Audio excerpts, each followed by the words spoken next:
ଆଜି ହେଉଛି 16 ଏପ୍ରିଲ 2026 ଆଉ ଆଜିର ଏହି ବିସ୍ତୃତ ତର୍ଜମାକୁ ସମସ୍ତଙ୍କୁ ସ୍ୱାଗତ। ମାନେ ଯଦି ମୁଁ ଆଜି କହେ ଯେ ଇରାନରେ ହେଉଥିବା ବୋମା ବିସ୍ଫୋରଣ, ହଁ ଆମ ଟିଟିଲାଗଡ଼ର 42 ଡିଗ୍ରୀ ଖରା, ଓଡ଼ିଶାର ବିଶାଳ ଖଣିଜ ସମ୍ପଦ ଆଉ ବୁଗୁଡ଼ାର ଏକ ଦଣ୍ଡମାଟରେ ଗଛରେ ଫସିଥିବା ଜଣେ କଳାକାର, ଏ ସମସ୍ତଙ୍କ ଭିତରେ ଗୋଟିଏ ଅଦୃଶ୍ୟ ସମ୍ପର୍କ ଅଛି, ତେବେ କଥାଟି ଟିକେ ଆଶ୍ଚର୍ଯ୍ୟ ଲାଗିବ ନିଶ୍ଚୟ। ଏକଦମ ଆଶ୍ଚର୍ଯ୍ୟ ଲାଗିବ, କିନ୍ତୁ ପ୍ରକୃତରେ ଦେଖିଲେ ନା, ଆଜି ଆମେ ଯେଉଁ ସବୁ ରିପୋର୍ଟ ଏବଂ ଖବରକାଗଜର ତଥ୍ୟ ଉପରେ ଆଲୋଚନା କରିବାକୁ ଯାଉଛୁ, ସେଥିରୁ ଏହି ସମ୍ପର୍କଟା ପୁରା ସ୍ପଷ୍ଟ ହୋଇଯିବ। ବିଲକୁଲ। ଆଜି ଆମେ ଦେଖିବା କିପରି ବିଶ୍ୱ ଅର୍ଥନୀତି ଉପରେ ପଶ୍ଚିମ ଏସିଆ ଯୁଦ୍ଧର ପ୍ରଭାବ ପଡ଼ୁଛି, ତା ସହ ସୁପର ଏଲ୍‌ନିନୋ କାରଣରୁ ମୌସୁମୀ ଆଉ ଖରା କିଭଳି ରୂପ ନେଉଛି।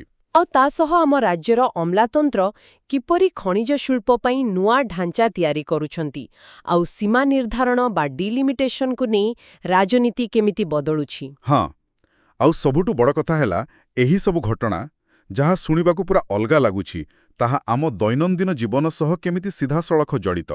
ଆମର ଆଜିର ମୂଳ ଉଦ୍ଦେଶ୍ୟ ହିଁ ହେଉଛି ସେହି ଯୋଗସୂତ୍ରକୁ ଖୋଜି ବାହାର କରିବା। ଠିକ୍ କଥା। ଏତେ ସବୁ ଜଟିଳ ତଥ୍ୟ ଭିତରେ ଆମେ ପ୍ରକୃତ କାରଣଗୁଡ଼ିକୁ ସହଜରେ ବୁଝିପାରିବା ଦରକାର। ବିଶ୍ୱସ୍ତରରେ ଯାହା ବି ଘଟୁଛି, ତାହା କେବଳ ଟିଭି ଖବର ଭିତରେ ସୀମିତ ନାହିଁ, ଏହାର ପ୍ରଭାବ ଆମ ରୋଷେଇ ଘରୁ ଆରମ୍ଭ କରି ଆମ ବ୍ୟାଙ୍କ ଖାତା ପର୍ଯ୍ୟନ୍ତ ପହଞ୍ଚୁଛି। ତେବେ ସେହି ଯୋଗସୂତ୍ରର ପ୍ରଥମ ଉଦାହରଣରୁ ହିଁ କଥା ଆରମ୍ଭ କରିବା, ଯାହା ସିଧା ଆମ ପକେଟ୍ ସହ ଜଡ଼ିତ। IMF ବା ଅନ୍ତର୍ଜାତୀୟ ମୁଦ୍ରା ପାଣ୍ଠିର ଗୋଟିଏ ନୂଆ ଆକଳନ ଆସିଛି। ଆଚ୍ଛା, ସେମାନେ କ'ଣ କହୁଛନ୍ତି ଏଥର? ସେମାନେ 2026 ପାଇଁ ବିଶ୍ୱ ଅଭିବୃଦ୍ଧି ହାରକୁ 3.3%ରୁ କମାଇ ଦେଇ 3.1% କରିଦେଇଛନ୍ତି। ଆଉ ଏହାର ମୁଖ୍ୟ କାରଣ ଦର୍ଶାଯାଇଛି ପଶ୍ଚିମ ଏସିଆର ଯୁଦ୍ଧ। ଓହୋ, ମାନେ ସେଇ ଯୋଉ ଆମେରିକା ଏବଂ ଇସ୍ରାଏଲର ମିଳିତ ଆକ୍ରମଣ ଇରାନ ଉପରେ ହେଲା। ହଁ, ସେଇଆ। ଆଉ ଉତ୍ସଗୁଡ଼ିକର ସ୍ପଷ୍ଟ ହେଉଛି ଯେ ଆମେରିକା ରାଷ୍ଟ୍ରପତି ଇରାନର ବନ୍ଦରଗୁଡ଼ିକ ଚାରିପଟେ ଏକ ନୌସେନା ଅବରୋଧ ବା ନାଭାଲ ବ୍ଲକେଡ୍ ପାଇଁ ନିର୍ଦ୍ଦେଶ ଦେଇଛନ୍ତି। ମାନେ ଏହା ଗୋଟିଏ ଡମିନୋ ଇଫେକ୍ଟ ପରି ଲାଗୁନି? କେମିତି ଭଲା? ସୁଦୂର ସମୁଦ୍ରରେ କୌଣସି ଗୋଟିଏ ଜାହାଜ ଅଟକିଗଲା, ଆଉ ଏଠି ଆମ ପାଖରେ ଥିବା ତେଜରାତି ଦୋକାନର ବିଲ୍ ହଠାତ୍ ବଢ଼ିଗଲା। ଆମେ ଦେଖୁଛୁ ଯେ ଏପ୍ରିଲ ମାସରେ ଭାରତ ଅଶୋଧିତ ତୈଳ ବା କ୍ରୁଡ୍ ଅଏଲ୍ ପାଇଁ ରେକର୍ଡ ପରିମାଣରେ ଟଙ୍କା ଦେଉଛି। ସେଇଟା ତ ହେବାର ହିଁ ଥିଲା। ଏହି ନାଭାଲ ବ୍ଲକେଡ୍ କଥାଟାକୁ ଟିକେ ଗଭୀରରେ ବୁଝିବାକୁ ପଡ଼ିବ ଆମକୁ। କେବଳ ଯୁଦ୍ଧ ଜାହାଜ ପହରା ଦେଉଛନ୍ତି ବୋଲି ନୁହେଁ। ତାହେଲେ ଆଉ କ'ଣ? ଏହାର ପ୍ରକୃତ ଅର୍ଥ ହେଉଛି ବାଣିଜ୍ୟିକ ଜାହାଜଗୁଡ଼ିକ ପାଇଁ ସେହି ବାଟ ଦେଇ ଯିବା ବହୁତ ବିପଜ୍ଜନକ ହୋଇଯାଏ। ଆପଣ ତ ଜାଣନ୍ତି, ଇରାନ ହେଉଛି ବିଶ୍ୱର ଅନ୍ୟତମ ବଡ଼ ତୈଳ ଉତ୍ପାଦନକାରୀ ଦେଶ। ହଁ, ପାରସ୍ୟ ଉପସାଗର ବା ପର୍ସିଆନ୍ ଗଲ୍ଫ ଦେଇ ଅଧିକାଂଶ ତେଲ ଜାହାଜ ଯାଆନ୍ତି। ବିଲକୁଲ। ଆଉ ଏହି ବ୍ଲକେଡ୍ କାରଣରୁ ଏବେ ସେହି ଜାହାଜଗୁଡ଼ିକୁ ପୁରା ଲମ୍ବା ବାଟ ବୁଲିକି ଆସିବାକୁ ପଡ଼ୁଛି। ଅଧିକ ବାଟ ମାନେ ଅଧିକ ଇନ୍ଧନ ଖର୍ଚ୍ଚ। ତା ସହ ସବୁଠୁ ବଡ଼ ସମସ୍ୟା ହେଉଛି ସାମୁଦ୍ରିକ ବୀମା ବା ମରାଇନ୍ ଇନ୍ସ୍ୟୁରାନ୍ସ।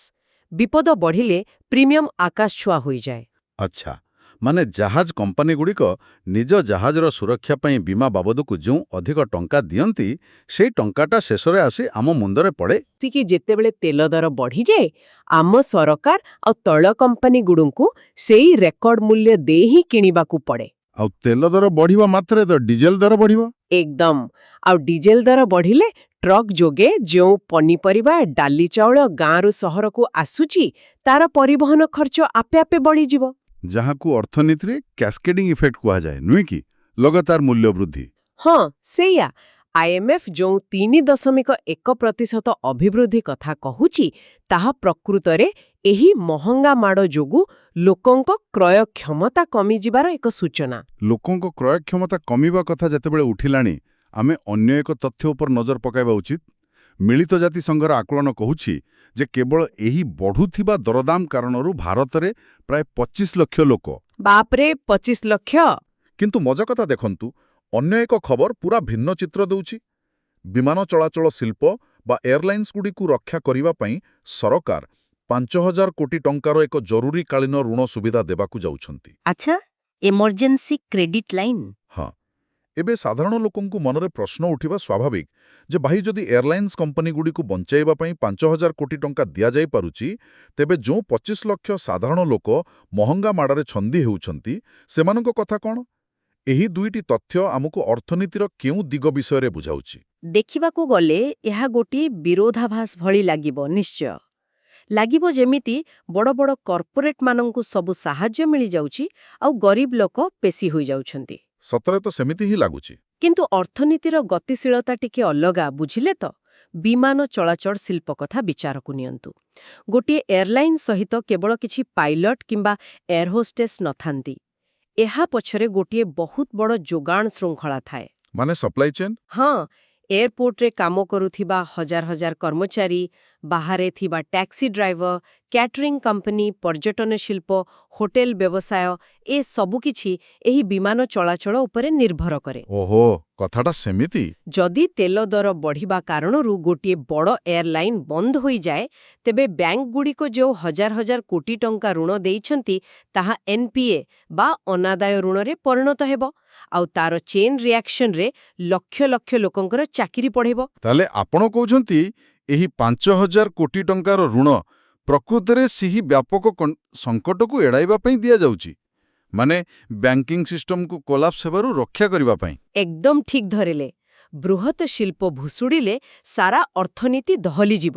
କିନ୍ତୁ ଏହାର ଅର୍ଥ ଆଦୌ ନୁହେଁ ଯେ ସେହି 25 ଲକ୍ଷ ଗରିବ ଲୋକଙ୍କ କଥା ସରକାର ଚିନ୍ତା କରୁନାହାନ୍ତି। କାରଣ ସେମାନେ ବି ତ ଅର୍ଥନୀତିରେ ଗୋଟେ ବଡ଼ ଅଂଶ।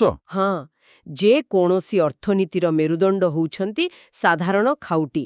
ଯଦି ମହଙ୍ଗା ମାଡ଼ରେ ଲୋକଙ୍କ ପାଖରେ ଜିନିଷ କିଣିବାକୁ ପଇସା ହିଁ ନ ରହିବ, ତେବେ ହିଁ ବଡ଼ କମ୍ପାନୀମାନେ ଜିନିଷ ତିଆରି କରି ବିକିବେ କାହାକୁ? ସତ କଥା। ତେଣୁ ସରକାରଙ୍କୁ ଏକ ସନ୍ତୁଳନ ରକ୍ଷା କରିବାକୁ ପଡ଼ିବ। ଗୋଟିଏ ପଟେ ବଡ଼ ଶିଳ୍ପକୁ ବଞ୍ଚାଇବା ଆଉ ଅନ୍ୟପଟେ ସାମାଜିକ ସୁରକ୍ଷା ଯୋଜନାକୁ ମଜବୁତ କରିବା। ବିଲକୁଲ। ଅର୍ଥନୀତିର ଏହି ଉତ୍ତାପ ପ୍ରକୃତରେ ବହୁତ କଷ୍ଟଦାୟକ। କିନ୍ତୁ ଆମେ ଯଦି ପରିବେଶର ଉତ୍ତାପ କଥା ଦେଖିବା ନା, ସେଠି ମଧ୍ୟ ଆଶ୍ୱସ୍ତିର କୌଣସି ଖବର ନାହିଁ। ଆଦୌ ନାହିଁ। ମୁଁ ଆସୁଛି ପାଣିପାଗର ଏହି ଡବଲ ଧକ୍କା ଉପରକୁ। ଭାରତୀୟ ପାଣିପାଗ ବିଭାଗ ବା IMDର ପୂର୍ବାନୁମାନ ଆସିଯାଇଛି। ଆଉ ଏଥର କୁଆଡ଼େ ଏକ ସାଧାରଣ ଏଲ୍‌ନିନୋ ନୁହେଁ, ସୁପର ଏଲ୍‌ନିନୋ ପ୍ରଭାବ ଦେଖିବାକୁ ମିଳିବ। ବାପରେ, ସୁପର ଏଲ୍‌ନିନୋ? ହଁ, ଯାହାଫଳରେ ମୌସୁମୀ ବର୍ଷା ସ୍ୱାଭାବିକଠାରୁ ବହୁତ କମ୍ ରହିବ। ରିପୋର୍ଟ କହୁଛି ଏହା ଦୀର୍ଘକାଳୀନ ହାରାହାରିର ମାତ୍ର 92% ରହିବ, ଯାହା 2018 ପରଠାରୁ ସବୁଠାରୁ କମ୍। ତାମାନେ ବର୍ଷା ବହୁତ କମିବ। ଆଉ ଅନ୍ୟପଟେ ବର୍ତ୍ତମାନ ଏହି ଏପ୍ରିଲ ମାସରେ ଓଡ଼ିଶାରେ ଭୀଷଣ ଗ୍ରୀଷ୍ମପ୍ରବାହ ଜାରି ରହିଲାଣି। ଟିଟିଲାଗଡ଼ରେ ତାପମାତ୍ରା 41.5 ଡିଗ୍ରୀ ଛୁଇଁଲାଣି। ଆମ ରାଜ୍ୟର ପ୍ରାୟ 6ଟି ସହର 40 ଡିଗ୍ରୀ ପାର କରିସାରିଲେଣି। ଏପ୍ରିଲ ମାସରେ ଏତେ ଖରା? ଆଜ୍ଞା। ଆଉ ରିପୋର୍ଟ କହୁଛି ଏପ୍ରିଲ 19 ଯାଏଁ ଏହି ତାତିରୁ କିଛି ନିସ୍ତାର ନାହିଁ। ଆମେ ତ ପୂର୍ବରୁ ଆଲୋଚନା କଲେ ଯେ ଯୁଦ୍ଧ ଯୋଗୁଁ ତେଲ ଦର ଆଉ ସାର ଦର ବଢ଼ିବ। ଏବେ ବର୍ଷା ବି ନାହିଁ। ଏସବୁ ମିଶିକି କୃଷକମାନଙ୍କ ଉପରେ କି ପ୍ରକାର ଚାପ ପକାଇବ ବୋଲି ଆପଣ ଭାବୁଛନ୍ତି? ଦେଖନ୍ତୁ, ଏଲ୍-ନିନୋ ପ୍ରକୃତରେ ହେଉଛି ପ୍ରଶାନ୍ତ ମହାସାଗରର ଜଳଭାଗ ସ୍ୱାଭାବିକଠାରୁ ଅଧିକ ଗରମ ହେବାର ଏକ ଜଟିଳ ପ୍ରକ୍ରିୟା। ସମୁଦ୍ରର ତାପମାତ୍ରା ବଢ଼ିଲେ ବାୟୁମଣ୍ଡଳର ଚାପ ବଦଳିଯାଏ। ଯାହା ଭାରତ ଆଡ଼କୁ ଆସୁଥିବା ମୌସୁମୀ ପବନକୁ ଅଟକାଇ ଦିଏ। ହଁ, ତାର ଦିଗକୁ ପ୍ରଭାବିତ କରେ। ଫଳରେ ଭାରତରେ ବର୍ଷା କମିଯାଏ। ଚାଷୀଙ୍କ ପାଇଁ ଏହା ଏକ ଡବଲ ହ୍ୱାମି, ମାନେ ଦୁଇପଟୁ ଆକ୍ରମଣ। ଗୋଟିଏ ପଟେ ଟ୍ରାକ୍ଟରର ଡିଜେଲ ଆଉ ସାର ମହଙ୍ଗା, ଆଉ ଅନ୍ୟପଟେ ବର୍ଷା ନହେଲେ ଫସଲ ଅମଳ କମିଯିବ। ମାନେ ଖର୍ଚ୍ଚ ବଢ଼ିବ, ଆୟ କମିଯିବ। କିନ୍ତୁ ଗୋଟିଏ କଥା ମୋ ମନରେ ଉଠୁଛି ଏଠି। ମୁଁ ଟିକେ ଭିନ୍ନ ମତ ରଖିବି। ଆମେ ଯଦି ତଥ୍ୟକୁ ଦେଖିବା, ଆମ ଦେଶର 55% ଚାଷ ଜମିରେ ଏବେ ଜଳସେଚନ ବା ଇରିଗେସନ ସୁବିଧା ପହଞ୍ଚିଗଲାଣି। ହଁ, ତାହା ତ ଗୋଟିଏ ଭଲ କଥା। କେବଳ ସେତିକି ନୁହେଁ, ଅତୀତକୁ ଦେଖିଲେ 2018 କିମ୍ବା ନିକଟରେ 2023ରେ ମଧ୍ୟ କମ୍ ବର୍ଷା ହୋଇଥିଲା। ତଥାପି ଆମର ଧାନ କିମ୍ବା ଗହମ ଉତ୍ପାଦନ ସେତେଟା ଖରାପ ନଥିଲା। ଆମେ କ'ଣ ଏଲ୍‌ନିନୋକୁ ନେଇ କିମ୍ବା ବର୍ଷା କମ୍ ହେବ ଶୁଣି ଟିକେ ଅଧିକ ଡରିଯାଉନାହୁଁ କି? ଆମର ଭିତ୍ତିଭୂମି ତ ଏବେ ଆଗ ଅପେକ୍ଷା ବହୁତ ମଜବୁତ। ଆପଣ ଯେଉଁ ଯୁକ୍ତିଟି ରଖିଲେ, ତାହା ଭାରତୀୟ କୃଷିର ଏକ ସକାରାତ୍ମକ ଦିଗ ନିଶ୍ଚୟ। ଆମର ଜଳସେଚନ ବ୍ୟବସ୍ଥା ଆଗ ଅପେକ୍ଷା ବହୁତ ଉନ୍ନତ ହୋଇଛି, ସେଥିରେ ସନ୍ଦେହ ନାହିଁ। ଧାନ ଆଉ ଗହମ ତ ବର୍ଷା ଉପରେ ସମ୍ପୂର୍ଣ୍ଣ ନିର୍ଭରଶୀଳ ନୁହେଁ ଏବେ। ଠିକ୍ କଥା। କିନ୍ତୁ ଆମକୁ କୃଷି ବିଜ୍ଞାନର ଆଉ ଗୋଟିଏ ଗୁରୁତ୍ୱପୂର୍ଣ୍ଣ ଦିଗ ବୁଝିବାକୁ ହେବ। ମୌସୁମୀ କେବଳ ବର୍ଷାର ପରିମାଣ ଉପରେ ନିର୍ଭର କରେ ନାହିଁ। ବର୍ଷାର ସମୟ ଏବଂ ବିତରଣ ବା ଟାଇମିଂ ଆଣ୍ଡ ଡିଷ୍ଟ୍ରିବ୍ୟୁସନ୍ ଅଧିକ ଜରୁରୀ। ବୁଝିଲେ ତ? ଆଚ୍ଛା, ମାନେ ଠିକ୍ ସମୟରେ ବର୍ଷା ନହେଲେ ସମସ୍ୟା। ବିଲକୁଲ। ଆଉ କିଛି ଅଞ୍ଚଳରେ ଯଦି ଆଦୌ ନହେଲା, ତାର ସବୁଠାରୁ ବଡ଼ ପ୍ରଭାବ ପଡ଼ିବ ଆମର ଡାଲି ଜାତୀୟ ଫସଲ ଏବଂ ତୈଳବୀଜ ଉପରେ। ମାନେ ଯେଉଁ ଫସଲଗୁଡ଼ିକ ପାଇଁ ସ୍ୱତନ୍ତ୍ର ଜଳସେଚନ ବଦଳରେ ସିଧାସଳଖ ବର୍ଷାର ପାଣି ଦରକାର ହୁଏ। ହଁ, ଏବଂ ଆପଣ ଜାଣିଥିବେ ଭାରତ ଏବେ ବି ବିପୁଳ ପରିମାଣର ଡାଲି ଏବଂ ଖାଇବାର ତେଲ ବା ଏଡିବଲ୍ ଅଏଲ୍ ଆମଦାନୀ କରେ। ଯଦି ଏଲ୍‌ନିନୋ ଯୋଗୁଁ ଦେଶ ଭିତରେ ଡାଲି ଆଉ ତୈଳବୀଜ ଉତ୍ପାଦନ କମିଯାଏ, ଆମକୁ ବାହାରୁ ଆହୁରି ଅଧିକ ଆମଦାନୀ କରିବାକୁ ପଡ଼ିବ। ଓହୋ, ଆଉ ଯେହେତୁ ପଶ୍ଚିମ ଏସିଆର ଯୁଦ୍ଧ କାରଣରୁ ପରିବହନ ଖର୍ଚ୍ଚ ଆଗରୁ ବଢ଼ିସାରିଛି, ଏହି ଆମଦାନୀ ବହୁତ ମହଙ୍ଗା ପଡ଼ିବ ଆମକୁ। ଏକଦମ। ଆଉ ଏହାର ସିଧା ପ୍ରଭାବ ପଡ଼ିବ ଖାଦ୍ୟ ମୁଦ୍ରାସ୍ଫୀତି ବା ଫୁଡ୍ ଇନଫ୍ଲେସନ୍ ଉପରେ। ଖାଦ୍ୟ ମହଙ୍ଗା ହେଲେ ଆମେ ଆଗରୁ ଯେଉଁ 25 ଲକ୍ଷ ଲୋକଙ୍କ କଥା କହୁଥିଲେ, ସେମାନଙ୍କର ଗରିବ ହେବାର ଆଶଙ୍କା ପୂରା ବାସ୍ତବତାରେ ପରିଣତ ହୋଇଯିବ। ତାମାନେ ଜଳସେଚନ ଆମକୁ ଗୋଟିଏ ସ୍ତର ଯାଏ ସୁରକ୍ଷା ଦେଇପାରେ, କିନ୍ତୁ ଏଲ୍‌ନିନୋର ଆର୍ଥିକ ଧକ୍କା ବହୁତ ଗଭୀର। ହଁ, ସେଥିପାଇଁ ଏହାକୁ ହାଲୁକାରେ ନେଇହେବ ନାହିଁ। ଏହାକୁ ହିଁ କହନ୍ତି ସବୁ ଦିଗରୁ ସମସ୍ୟା ମାଡ଼ି ଆସିବା। ମାଟି ଉପରେ ଖରା, ବର୍ଷା ଅଭାବ ଆଉ ସମୁଦ୍ରରେ ଯୁଦ୍ଧ ଆମକୁ ଏତେ ହଇରାଣ କରୁଛନ୍ତି, କିନ୍ତୁ ମାଟି ତଳେ ଆମ ପାଇଁ ଏକ ନୂଆ ଆଶା ଲୁଚି ରହିଛି ବୋଲି ଆମର ପରବର୍ତ୍ତୀ ଉତ୍ସଗୁଡ଼ିକ ସୂଚାଉଛନ୍ତି। ଆଚ୍ଛା, କେମିତିକା ଆଶା? ଏବେ ଆମେ ଆସିବା ମୋ ଓଡ଼ିଶାର ଖଣି ଶିଳ୍ପ ଆଡ଼କୁ। ରିପୋର୍ଟ କହୁଛି ଯେ ଭାରତର ଖଣିଜ ଅର୍ଥନୀତି ବା ମାଇନିଂ ଇକୋନୋମିରେ ଓଡ଼ିଶା ଏବେ ପୁରା ଶୀର୍ଷରେ ଅଛି। ଆଉ ଗୋଟେ ଷ୍ଟଡିରୁ ଜଣାପଡ଼ିଛି ଯେ 2032 ସୁଦ୍ଧା ଓଡ଼ିଶାର କ୍ରିଟିକାଲ ମିନେରାଲ୍ସ ବା ଗୁରୁତ୍ୱପୂର୍ଣ୍ଣ ଖଣିଜ କ୍ଷେତ୍ର ବିକାଶ ଲାଭ କରି $20 ବିଲିୟନ ପହଞ୍ଚିବ। $20 ବିଲିୟନ? ସେଟା ତ ବହୁତ ବଡ଼ ଆମାଉଣ୍ଟ। ହଁ, ରାଜ୍ୟକୁ ବିକାଶର ଏହି ପରବର୍ତ୍ତୀ ସ୍ତରକୁ ନେବା ପାଇଁ ଅମଲାତନ୍ତ୍ରକୁ ଏକ ନୂଆ 15 ସୂତ୍ରୀ ଏଜେଣ୍ଡା ଉପରେ କାମ କରିବାକୁ କୁହାଯାଇଛି। ଆଉ ଏଠିରେ ଗୋଟିଏ ଶବ୍ଦ ଉପରେ ଖୁବ୍ ଜୋର ଦିଆଯାଇଛି, ନିୟନ୍ତ୍ରଣ ମୁକ୍ତ ବା ଡିରେଗୁଲେସନ୍। ଏହାକୁ 2026ର ମୂଳମନ୍ତ୍ର କରିବାକୁ ପରାମର୍ଶ ଦିଆଯାଇଛି। ଡିରେଗୁଲେସନ୍ ତ ନିବେଶକମାନଙ୍କୁ ଆଣିବା ପାଇଁ ବହୁତ ଜରୁରୀ। ତା ସହ ମହିଳାମାନଙ୍କ ପାଇଁ ଥିବା ସୁଭଦ୍ରା ଯୋଜନାର ଆବେଦନ ସମୟସୀମା ଏପ୍ରିଲ 30 ପରେ ବଢ଼ାଇବା ନେଇ ମଧ୍ୟ ସରକାର ବିଚାର କରୁଛନ୍ତି। ତେବେ ମୋର ପ୍ରଶ୍ନ ହେଉଛି, ଯେଉଁ ବିଶ୍ୱସ୍ତରୀୟ ତୈଳ ଦର ବୃଦ୍ଧି ଆଉ ପାଣିପାଗର ଅନିଶ୍ଚିତତା କଥା ଆମେ କହୁଥିଲୁ, ଏହି $20 ବିଲିୟନ ଖଣିଜ ଅଭିବୃଦ୍ଧି କ'ଣ ଓଡ଼ିଶା ପାଇଁ ଏକ ସ୍ଥାନୀୟ ପ୍ରତିରକ୍ଷା କବଚ ଭାବରେ କାମ କରିପାରିବ? ପ୍ରତିରକ୍ଷା କବଚ ହୋଇପାରିବ ନିଶ୍ଚୟ, କିନ୍ତୁ ଏହା କିପରି ହେବ ତାର ପ୍ରକ୍ରିୟାକୁ ଆମକୁ ବୁଝିବାକୁ ହେବ। ପ୍ରଥମେ ଆସନ୍ତୁ ବୁଝିବା ଯେ ଏହି କ୍ରିଟିକାଲ ମିନେରାଲ୍ସ କ'ଣ ଆଉ ଏହା କାହିଁକି ଏତେ ଗୁରୁତ୍ୱପୂର୍ଣ୍ଣ ଆଜିକାଲି। ହଁ, ସେଗୁଡ଼ିକ ତ ସାଧାରଣ ଲୁହାପଥର କିମ୍ବା କୋଇଲା ନୁହେଁ। ବିଲକୁଲ ନୁହେଁ। ଏହା ହେଉଛି ଲିଥିୟମ୍ କିମ୍ବା ରେୟାର ଅର୍ଥ ଭଳି ଖଣିଜ, ଯାହା ଆମର ମୋବାଇଲ ବ୍ୟାଟେରୀ, ଇଲେକ୍ଟ୍ରିକ୍ ଗାଡ଼ି ବା ଇଭି ଏବଂ ସୋଲାର ପ୍ୟାନେଲ ତିଆରିରେ ବ୍ୟବହାର ହୁଏ। ସାରା ବିଶ୍ୱ ଏବେ ପେଟ୍ରୋଲ ଡିଜେଲରୁ ହଟି ସବୁଜ ଶକ୍ତି ବା ଗ୍ରୀନ୍ ଏନର୍ଜି ଆଡ଼କୁ ଯାଉଛି ତ। ଅର୍ଥାତ୍ ଏହା ଭବିଷ୍ୟତର ତେଲ ଭଳି କାମ କରିବ। ଏକ୍ଜାକ୍ଟଲି। ଯେଉଁ ରାଜ୍ୟ ପାଖରେ ଏହି କ୍ରିଟିକାଲ ମିନେରାଲ୍ସ ଥିବ, ସେ ଆଗାମୀ ଦଶନ୍ଧିରେ ଅର୍ଥନୀତିକୁ ନିୟନ୍ତ୍ରଣ କରିବ। ଆଉ ସେହିଥିପାଇଁ ଏହି ଡିରେଗୁଲେସନ୍ ବା ନିୟମ ସରଳୀକରଣ କଥା ଉଠୁଛି। ମାନେ ଶିଳ୍ପ ପ୍ରତିଷ୍ଠା ପାଇଁ ଥିବା ସେହି ଲମ୍ବା ଫାଇଲ ପ୍ରକ୍ରିୟା ଆଉ ଜଟିଳ ନିୟମକାନୁନଗୁଡ଼ିକୁ ହଟାଇବାକୁ ପଡ଼ିବ। ହଁ, ଏହି 15 ସୂତ୍ରୀ ଏଜେଣ୍ଡାର ମୁଖ୍ୟ ଲକ୍ଷ୍ୟ ହେଉଛି ଇନଭେଷ୍ଟର୍ସ ବା ନିବେଶକମାନଙ୍କୁ ଆକୃଷ୍ଟ କରିବା ପାଇଁ ଏକ ସିଙ୍ଗଲ ୱିଣ୍ଡୋ ସିଷ୍ଟମ୍ ତିଆରି କରିବା। କିନ୍ତୁ ଏଠାରେ ସବୁଠୁ ବଡ଼ ପ୍ରଶ୍ନ ହେଉଛି, ଏହି ଖଣିଜରୁ ମିଳୁଥିବା ରାଜସ୍ୱ କିମ୍ବା ରୟାଲ୍ଟି ସିଧାସଳଖ ଜଣେ ସାଧାରଣ ଚାଷୀ ବା ଶ୍ରମିକର ପକେଟକୁ କିପରି ଯିବ? ସେଇଟା ତ ମୂଳ କଥା। ଖଣି ମାଲିକମାନେ ଧନୀ ହେଇଗଲେ ଗରିବ ଲୋକର ଦରଦାମ ସମସ୍ୟା ଟିକେ ଦୂର ହୋଇଯିବନି ନା? ସେହିଠାରେ ହିଁ ସୁଭଦ୍ରା ଯୋଜନା ଭଳି କଲ୍ୟାଣକାରୀ ପଦକ୍ଷେପଗୁଡ଼ିକର ଭୂମିକା ଆସେ। ବୁଝିଲେ ତ? ରାଜ୍ୟ ସରକାର ଖଣିରୁ ଯେଉଁ ବିପୁଳ ଟଙ୍କା ଆୟ କରୁଛନ୍ତି, ତାକୁ ଏହିଭଳି ଯୋଜନା ମାଧ୍ୟମରେ ସିଧାସଳଖ ମହିଳାମାନଙ୍କର ବ୍ୟାଙ୍କ ଖାତାକୁ ପଠାଉଛନ୍ତି, ଯାହାକୁ ଆମେ ଡାଇରେକ୍ଟ ବେନିଫିଟ୍ ଟ୍ରାନ୍ସଫର କହୁ। ଆଚ୍ଛା, ଏହାଦ୍ୱାରା ପରିବାରଗୁଡ଼ିକର ହାତକୁ ନଗଦ ଟଙ୍କା ଆସୁଛି, ଯାହା ସେମାନଙ୍କର କିଣିବା ଶକ୍ତିକୁ ବଢ଼ଉଛି। ହଁ, ତେଣୁ ଗୋଟିଏ ପଟେ ଆର୍ଥିକ ଅଭିବୃଦ୍ଧି ବା ୱେଲ୍ଥ କ୍ରିଏସନ୍ ହେଉଛି ଏବଂ ଅନ୍ୟପଟେ ସାମାଜିକ ଯୋଜନା ମାଧ୍ୟମରେ ସେହି ସମ୍ପଦର ସଠିକ୍ ବଣ୍ଟନ ହେଉଛି। ଏହି ପ୍ରକ୍ରିୟାଟି ହିଁ ଓଡ଼ିଶା ପାଇଁ ବିଶ୍ୱସ୍ତରୀୟ ମହଙ୍ଗାମାଳା ବିରୁଦ୍ଧରେ ଏକ ପ୍ରକୃତ କବଚ ହୋଇପାରିବ। ଏହାର ଅର୍ଥ ହେଉଛି କେବଳ ଟଙ୍କା ରୋଜଗାର କରିବା ବଡ଼ କଥା ନୁହେଁ, ସେହି ଟଙ୍କା ପ୍ରଶାସନିକ ଏଜେଣ୍ଡା ଏବଂ ସୁଭଦ୍ରା ଯୋଜନା ଭଳି ବାଟ ଦେଇ କେମିତି ତୃଣମୂଳ ସ୍ତରରେ ପହଞ୍ଚୁଛି ତାହା ଅଧିକ ଜରୁରୀ। ଏକଦମ ଠିକ୍ କଥା। ଖଣିଜ ସମ୍ପଦ ରାଜ୍ୟକୁ ଧନୀ କରିପାରେ, କିନ୍ତୁ ଗଣତନ୍ତ୍ରରେ କ୍ଷମତା କେବଳ ଧନରୁ ଆସେ ନାହିଁ, ଜନସଂଖ୍ୟାରୁ ମଧ୍ୟ ଆସେ। ଆଉ ଏହି ଜନସଂଖ୍ୟାକୁ ନେଇ ଆମ ଦେଶରେ ଏବେ ଏକ ବଡ଼ ବିତର୍କ ଆରମ୍ଭ ହୋଇଯାଇଛି, ଯାହା ଆମର ପରବର୍ତ୍ତୀ ପ୍ରସଙ୍ଗ। ଡିଲିମିଟେସନ କଥା କହୁଛନ୍ତି କି? ହଁ, ସୀମା ନିର୍ଦ୍ଧାରଣ ବା ଡିଲିମିଟେସନକୁ ନେଇ ଦକ୍ଷିଣ ଭାରତୀୟ ରାଜ୍ୟଗୁଡ଼ିକ, ବିଶେଷକରି ତାମିଲନାଡୁରେ ଡିଏମ୍କେ ଦଳ ପକ୍ଷରୁ ଗଭୀର ଆଶଙ୍କା ପ୍ରକାଶ ପାଇଛି। ସେମାନଙ୍କର ମୁଖ୍ୟ ଆଶଙ୍କା ହେଉଛି ଯେ ଯଦି କେବଳ ଜନସଂଖ୍ୟା ଆଧାରରେ ଲୋକସଭା ଆସନଗୁଡ଼ିକର ପୁନଃ ନିର୍ଦ୍ଧାରଣ କରାଯାଏ, ତେବେ ଉତ୍ତର ଭାରତ ତୁଳନାରେ ଦକ୍ଷିଣ ଭାରତର ପ୍ରତିନିଧିତ୍ୱ ସଂସଦରେ କମିଯିବ। ତାହା ଗୋଟିଏ ବହୁତ ସମ୍ବେଦନଶୀଳ ପ୍ରସଙ୍ଗ। ମୁଁ ଏହାକୁ ବୁଝାଇବା ପାଇଁ ଗୋଟିଏ ଉଦାହରଣ ଦେବାକୁ ଚାହୁଁଛି।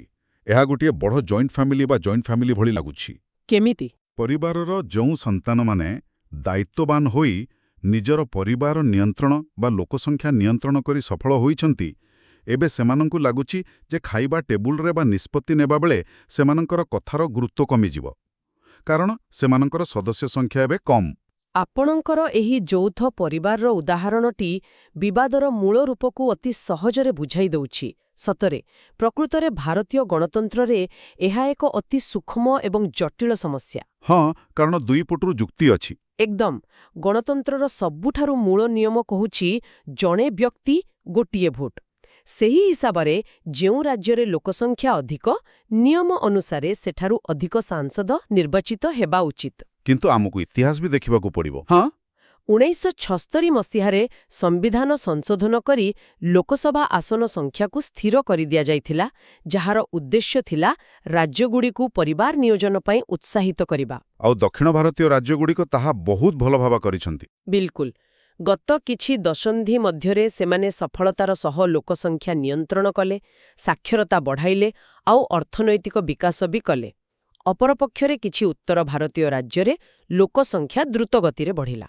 ତେଣୁ ଏବେ ଯେତେବେଳେ ସେହି ସୀମା ନିର୍ଦ୍ଧାରଣ ଉପରୁ ରୋକ ହଟିବାକୁ ଯାଉଛି, ଦକ୍ଷିଣ ଭାରତର ଆଶଙ୍କା ହେଉଛି ଆମେ ଦେଶର ବିକାଶ ପାଇଁ ଭଲ କାମ କଲୁ, ତେବେ କ'ଣ ତାର ପୁରସ୍କାର ବଦଳରେ ଆମକୁ ଦଣ୍ଡିତ କରାଯିବ? ସେଇଆ ହିଁ ସେମାନଙ୍କର ଭୟ। ଜାତୀୟ ସ୍ତରରେ ସେମାନଙ୍କର ରାଜନୈତିକ କ୍ଷମତା କମିଯିବା ନେଇ ସେମାନେ ଆଶଙ୍କାରେ ଅଛନ୍ତି। ଭାରତ ଭଳି ଏକ ଫେଡେରାଲ ସିଷ୍ଟମରେ ଉଭୟ ଜନସଂଖ୍ୟା ଏବଂ ପ୍ରାଦେଶିକ ପ୍ରତିନିଧିତ୍ୱ ମଧ୍ୟରେ ସନ୍ତୁଳନ ରକ୍ଷା କରିବା ଆଗାମୀ ଦିନର ସବୁଠୁ ବଡ଼ ସାମ୍ବିଧାନିକ ଆହ୍ୱାନ ହେବ। ସତ କଥା। ରାଜନୈତିକ କ୍ଷମତା ଏବଂ ପ୍ରତିନିଧିତ୍ୱର ଏହି ଲଢ଼େଇ ଭିତରେ ଆମ ସମାଜର ମୂଳଦୁଆ କେତେ ମଜବୁତ ଅଛି ତାହା ଦେଖିବା ମଧ୍ୟ ନିହାତି ଜରୁରୀ। ଆମର ଶେଷ କେତୋଟି ଉତ୍ସ ଆମ ସାମାଜିକ ଜୀବନର କିଛି ବାସ୍ତବ ଏବଂ କିଛି ମାତ୍ରାରେ ବିଚଳିତ କଲା ଭଳି ଚିତ୍ର ଦେଉଛନ୍ତି ଆଜି। ଆହା, ବିଚଳିତ କଲା ଭଳି ଚିତ୍ର ମାନେ? ହଁ, ଗୋଟିଏ ପଟେ ଦେଶବ୍ୟାପୀ ଆମ୍ବେଦକର ଜୟନ୍ତୀ ପାଳନ ସହ ସାମାଜିକ ସମାନତା, ଅର୍ଥନୀତି ଓ ନୈତିକତା ମଧ୍ୟରେ ଥିବା ସଂଘର୍ଷ ଉପରେ ଆଲୋଚନା ହେଉଛି, କିନ୍ତୁ ଅନ୍ୟପଟେ ସମାଜର ନୈତିକ ଅବକ୍ଷୟର ଖବର ମଧ୍ୟ ଆସୁଛି। ଆପଣ ଶୁଣିଥିବେ କୁମୁଲିର ଏକ ଜଗନ୍ନାଥ ମନ୍ଦିରରୁ ରୂପା ଅଳଙ୍କାର ଏବଂ ନଗଦ ଟଙ୍କା ଚୋରି ହୋଇଯିବାର ଖବର ରହିଛି। ବାପରେ, ମନ୍ଦିରରୁ ଚୋରି? ଆଉ ତାଠାରୁ ଆହୁରି ହୃଦୟ ବିଦାରକ ଖବର ଆସିଛି ଫରିଦାବାଦରୁ, ଯେଉଁଠାରେ ସମ୍ପତ୍ତି ପାଇଁ ଲଳିତ ନାମକ ଜଣେ ଯୁବକ ନିଜ ସ୍ତ୍ରୀ ସହ ମିଶି ନିଜ ଜନ୍ମକଲା ମାଙ୍କୁ ହତ୍ୟା କରିଛି। ଓହୋ, ଏହା ତ ଅତି ଭୟଙ୍କର କଥା। କିନ୍ତୁ ଏହି ଅନ୍ଧକାରମୟ ଖବରଗୁଡ଼ିକ ମଧ୍ୟରେ ଓଡ଼ିଶାର ବୁଗୁଡ଼ାରୁ ଏକ ନିଆରା ଏବଂ ଚିନ୍ତନଶୀଳ ଘଟଣା ସାମ୍ନାକୁ ଆସିଛି। ସେଠାରେ ପାରମ୍ପରିକ ଦଣ୍ଡନାଟରେ ରାମାୟଣ ପରିବେଷଣ ବେଳେ ହନୁମାନ ବେଶ ଧାରଣ କରିଥିବା ଜଣେ କଳାକାର ଅଭିନୟ କରୁ କରୁ ଏକ ଉଚ୍ଚ ନଡ଼ିଆ ଗଛରେ ଚଢ଼ି ଯାଇଥିଲେ। ହଁ, ମୁଁ ସେଇ ଭିଡିଓଟା ଦେଖୁଥିଲି ବୋଧେ। ଆଉ ଦୁର୍ଭାଗ୍ୟବଶତଃ ସେ ଗଛ ଉପରେ ହିଁ ଫସିଯାଇ ବେହୋସ ହୋଇଗଲେ। ଶେଷରେ କ'ଣ ହେଲା ଜାଣିଛନ୍ତି? ସ୍ଥାନୀୟ ଅଗ୍ନିଶମ ବାହିନୀ ବା ଫାୟାର ବ୍ରିଗେଡ୍ ଆସି ସେହି ହନୁମାନଙ୍କୁ ସୁରକ୍ଷିତ ଭାବେ ଉଦ୍ଧାର କରିଥିଲା। ଏହି ଭିନ୍ନ ଭିନ୍ନ ଘଟଣାଗୁଡ଼ିକ ଏକାଠି ଆମକୁ ଆଜିର ସମାଜ ବିଷୟରେ କ'ଣ କହୁଛନ୍ତି? ଏହି ଘଟଣାଗୁଡ଼ିକ ନା ଆମ ସମାଜର ଏକ ଅତ୍ୟନ୍ତ ଗଭୀର ପରିବର୍ତ୍ତନର ସୂଚନା ଦେଉଛନ୍ତି। ପ୍ରଥମେ ଆମେ ନୈତିକତା କଥା ବିଚାର କରିବା। ବାବା ସାହେବ ଆମ୍ବେଦକର ସବୁବେଳେ ସତର୍କ କରାଇଥିଲେ ଯେ କେବଳ ରାଜନୈତିକ ସ୍ୱାଧୀନତା କିମ୍ବା ଅର୍ଥନୈତିକ ବିକାଶ ଦ୍ୱାରା ଏକ ସୁସ୍ଥ ସମାଜ ଗଠନ ହୋଇପାରିବ ନାହିଁ। ତାଙ୍କ ମତରେ ସାମାଜିକ ନୈତିକତା ବହୁତ ଜରୁରୀ ଥିଲା। ଏକଦମ। ଫରିଦାବାଦରେ ସମ୍ପତ୍ତି ପାଇଁ ମାଆକୁ ହତ୍ୟା କରିବା ହେଉ କିମ୍ବା ମନ୍ଦିରରୁ ଭଗବାନଙ୍କର ଅଳଙ୍କାର ଚୋରି କରିବା, ଏଗୁଡ଼ିକ କେବଳ ସାଧାରଣ ଅପରାଧ ନୁହେଁ, ଏହା ପ୍ରମାଣ କରୁଛି ଯେ ଭୌତିକ ସମ୍ପତ୍ତି ପଛରେ ଦୌଡ଼ି ଦୌଡ଼ି ଆମେ ଆମର ସାମାଜିକ ମୂଲ୍ୟବୋଧକୁ ସମ୍ପୂର୍ଣ୍ଣ ରୂପେ ହରାଇ ବସିଲୁଣୁ। ମାନେ ଅର୍ଥନୀତି ବଢ଼ୁଛି କିନ୍ତୁ ମାନବିକତା କମୁଛି। ଦେଉଛି ଦଣ୍ଡନାଟ ହେଉଛି ଆମର ଏକ ଅତି ପ୍ରାଚୀନ ପରମ୍ପରା। ଏଥିରେ ଜଣେ କଳାକାର ଦର୍ଶକଙ୍କୁ ଆକୃଷ୍ଟ କରିବା ପାଇଁ ହନୁମାନ ବେଶରେ ଗଛକୁ ଚଢ଼ି ଯାଉଛନ୍ତି। ଯାହାକି ଆମର ଐତିହ୍ୟ, ଆମର କଳା। ହଁ, କିନ୍ତୁ ଯେତେବେଳେ ସେହି ପରମ୍ପରା ଭିତରେ ସଙ୍କଟ ଦେଖାଦେଲା, ସେତେବେଳେ କୌଣସି ମନ୍ତ୍ର କିମ୍ବା ଯାଦୁ କାମ କଲାନି। ତ୍ରାଣକର୍ତ୍ତା ଭାବରେ କିଏ ଆସିଲା? ଆମର ଆଧୁନିକ ବ୍ୟବସ୍ଥା, ଆମର ଅଗ୍ନିଶମ ବାହିନୀ। ବାଃ, ଏହା ତ ଏକ ସୁନ୍ଦର ଉଦାହରଣ। ଏହା ପ୍ରମାଣ କରୁଛି ଯେ ଆମ ସମାଜ ଏବେ ପରମ୍ପରା ଏବଂ ଆଧୁନିକତାର ଏକ ସନ୍ଧିକ୍ଷଣରେ ଛିଡ଼ା ହୋଇଛି। ଆମକୁ ଆମର ସଂସ୍କୃତି, ବିଶ୍ୱାସ ଏବଂ ପରମ୍ପରା ଦରକାର, କିନ୍ତୁ ବାସ୍ତବ ଜୀବନର ବିପଦ ସମୟରେ ସଠିକ୍ ପ୍ରଶାସନିକ ବ୍ୟବସ୍ଥା ଏବଂ ବିଜ୍ଞାନ ଭିତ୍ତିକ ସେବା ହିଁ ମଣିଷର ଜୀବନ ବଞ୍ଚାଉଛି। ବହୁତ ଭଲ କଥା କହିଲେ ଆପଣ। ତାହେଲେ ଆମେ ଆଜିର ପୁରା ତର୍ଜମାକୁ ଗୋଟିଏ ସୂତାରେ ବାନ୍ଧିପାରିବା। ଏବେ ଆମେ ଦେଖିଲେ ଯେ ପଶ୍ଚିମ ଏସିଆର ବୋମା ବିସ୍ଫୋରଣ କିପରି ସମୁଦ୍ରପଥ ଦେଇ ଆସି ଆମର ତେଲ ଦର ବଢ଼ାଉଛି ଏବଂ ଆମକୁ ମହଙ୍ଗା ମାଡ଼ ଦେଉଛି। ଆଉ ପ୍ରଶାନ୍ତ ମହାସାଗରରେ ହେଉଥିବା ପରିବର୍ତ୍ତନ ସୁପର ଏଲ୍‌ନିନୋ ରୂପ ନେଇ ଆମ ଚାଷୀଙ୍କ ଫସଲ ଉପରେ ପ୍ରଶ୍ନଚିହ୍ନ ଲଗାଉଛି। ହଁ, ଆଉ ଏହି ସବୁ ବିଶ୍ୱସ୍ତରୀୟ ସଙ୍କଟ ଭିତରେ ଆମ ମାଟି ତଳେ ଥିବା $20 ବିଲିୟନ ଖଣିଜ ସମ୍ପଦ ଏବଂ ତାକୁ ପରିଚାଳନା କରୁଥିବା ନୀତି ନିୟମ ହିଁ ଆମର ଆର୍ଥିକ ସୁରକ୍ଷା ପାଇଁ ଏକ ଆଶା ସାଜିଛି। ତା ସହ ରାଜନୈତିକ ସମୀକରଣ ଭିତରେ ଦକ୍ଷିଣ ଭାରତର ସୀମା ନିର୍ଦ୍ଧାରଣ ଚିନ୍ତା ବିଷୟରେ ବି ଆମେ ବୁଝିଲେ। ଆଉ ଆମର ସାମାଜିକ ବ୍ୟବସ୍ଥା କିପରି ପାରମ୍ପରିକ ବିଶ୍ୱାସ ଓ ଆଧୁନିକ ପ୍ରଶାସନ ମଧ୍ୟରେ ଏକ ସନ୍ତୁଳନ ରକ୍ଷା କରିବାକୁ ଚେଷ୍ଟା କରୁଛି, ତାହା ବି ଆମେ ଦେଖିଲେ। ଏହି ବିଶେଷ ଆଲୋଚନା ଶେଷ କରିବା ପୂର୍ବରୁ ଗୋଟିଏ କଥା ଉପରେ ଚିନ୍ତା କରିବାର ଅଛି। କି କଥା? ଆମେ ଏତେ ସମୟ ଧରି ବିଶ୍ୱ ଅର୍ଥନୀତି, IMF ରିପୋର୍ଟ, ଜାତିସଂଘର ଆକଳନ ଏବଂ ବିଲିୟନ ବିଲିୟନ ଡଲାରର ଶିଳ୍ପ ବିଷୟରେ ଗଭୀର ଆଲୋଚନା କଲେ। କିନ୍ତୁ ଟିକେ ଭାବନ୍ତୁ ତ, ଯେତେବେଳେ ଆମର ଏକ ପ୍ରାଚୀନ ନାଟକରେ ପୌରାଣିକ ଦେବତା ହନୁମାନଙ୍କର ବେଶ ଧାରଣ କରିଥିବା ଜଣେ କଳାକାର ଗଛ ଉପରେ ଅସହାୟ ଭାବରେ ଫସିଯାନ୍ତି, ସେତେବେଳେ ତାଙ୍କୁ ଉଦ୍ଧାର କରିବା ପାଇଁ କୌଣସି ଆନ୍ତର୍ଜାତୀୟ ସଂସ୍ଥା କିମ୍ବା ବଡ଼ ଅର୍ଥନୈତିକ ନୀତି ଆସେ ନାହିଁ। ସତ କଥା, ସେତେବେଳେ ତ ଆମର ନିଜ ଲୋକ ହିଁ କାମରେ ଆସନ୍ତି। ବିଲକୁଲ, ବରଂ ଆମର ସେହି ଛୋଟିଆ ସ୍ଥାନୀୟ ଅଗ୍ନିଶମ ବାହିନୀ ହିଁ ତୁରନ୍ତ ପହଞ୍ଚି ଜୀବନ ରକ୍ଷା କରେ।